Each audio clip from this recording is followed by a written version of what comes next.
Hello hi, ഞാൻ ആയിഷ ആർസ് തലശ്ശേരിയിൽ നിന്ന്. ഇന്ന് ഞാൻ ഉണ്ടാക്കാൻ വന്നിരിക്കുന്നത് ചിക്കൻ കൊണ്ടുള്ളൊരു അരിയടയാണ്. ചിക്കനാണ് ഇതിൻ്റെ മെയിൻ. പിന്നെ അതിൽ ചേർക്കേണ്ട ചേരുവകൾ കുറച്ച് സവാള അരിഞ്ഞ് വെച്ചിട്ടുണ്ട്, ചിക്കൻ, പച്ചമുളക്, ഇഞ്ചി, വെളുത്തുള്ളി, കറി മസാല, കുരുമുളക്, പിന്നെ പാകത്തിനുള്ള ഉപ്പ്. ആമീസ് പൊടിയാണ് ഇനി മെയിനായിട്ട് വേണ്ടത്. ഇനി നമുക്കിത് തയ്യാറാക്കാം. ഇതൊന്ന് നല്ലോണം ചൂടാവണം. ഞാൻ ഇതിൽ 2 സ്പൂണ് വെളിച്ചെണ്ണ വയ്ക്കുന്നുണ്ട്. സവാള നല്ലോണം ഒന്ന് വാഴണം, നല്ല ഒതുങ്ങി എടുക്കണം. നമുക്കിതിൽ പാകത്തിനുള്ള ഉപ്പ്, ഇതിൽ മല്ലിയും പൊടിയും ആദ്യമേ ഇടുന്നുണ്ട് കേട്ടോ.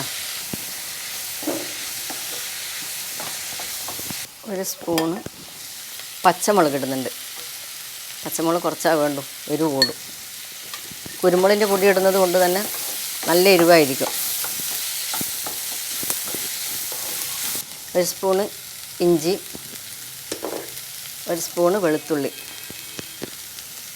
കുരുമുളക് പൊടിയാണ് 1 സ്പൂണ്, ഗരം മസാലപ്പൊടി ഇടുന്നുണ്ട്.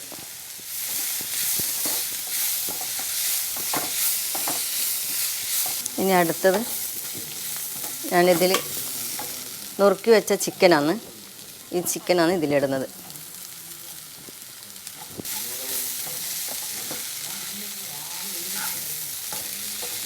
ഇപ്പോൾ ഏകദേശം നമ്മുടെ കൂട്ട് റെഡി ആയിട്ടുണ്ട് അടൻ്റെ. വേണമെങ്കിൽ കുറച്ചും കൂടി എണ്ണ ഒഴിച്ച് കൊടുക്കുക.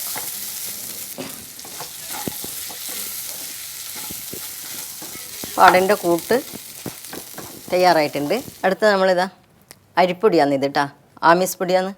അത് നമ്മൾ കുറച്ച് വെള്ളം, നല്ല ചൂട് വെള്ളത്തിൽ കുഴച്ചെടുക്കണം. ഇതിൽ കുറച്ചും കൂടി ഉപ്പ് ഇടുന്നുണ്ട്. ഞാൻ ഉപ്പ് നേരത്തെ മാവിൽ ചേർത്തതാണ്. ഇനി നമുക്കിത് ഇലയിൽ പരത്തി വെക്കണം. നമ്മൾ ഈ ഇലയിൽ കുറച്ച് എണ്ണ തടവണം. ചെറിയ ചെറിയ മാവാണ് എടുക്കുന്നത്, കുറച്ച് മാവ്.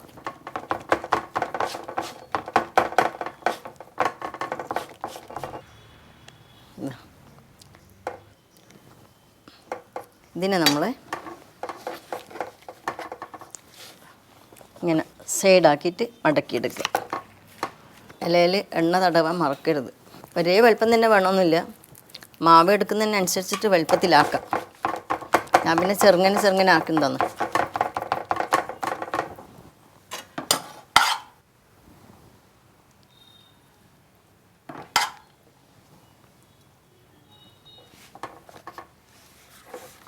ഇത് പിന്നെ നമുക്ക്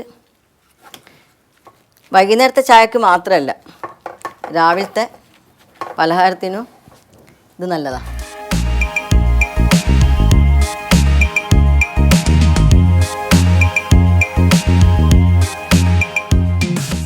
ഇനി നമ്മൾ ഈ അട ഒന്ന് ആവിയിൽ വേവിപ്പിക്കണം. അതിന് ഞാൻ ഒരു പാത്രത്തിൽ കുറച്ച് വെള്ളം വെച്ചിട്ട് ഒന്ന് തിളപ്പിക്കുന്നുണ്ട്. തിളക്കണ്ട, ഞാൻ ഇതിൽ തന്നെ എടുത്ത് വെക്കുകയാണ്.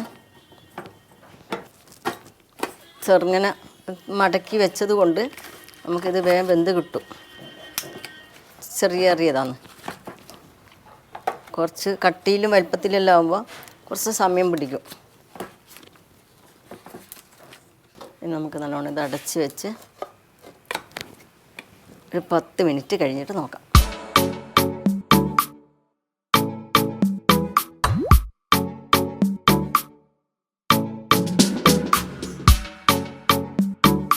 നമ്മുടെ ചിക്കൻ അട റെഡി ആയിട്ടുണ്ട്. തീ ഓഫാക്കട്ടെ. എടുത്ത് നമ്മളൊരു പാത്രത്തിൽ വെക്കുന്നുണ്ട്.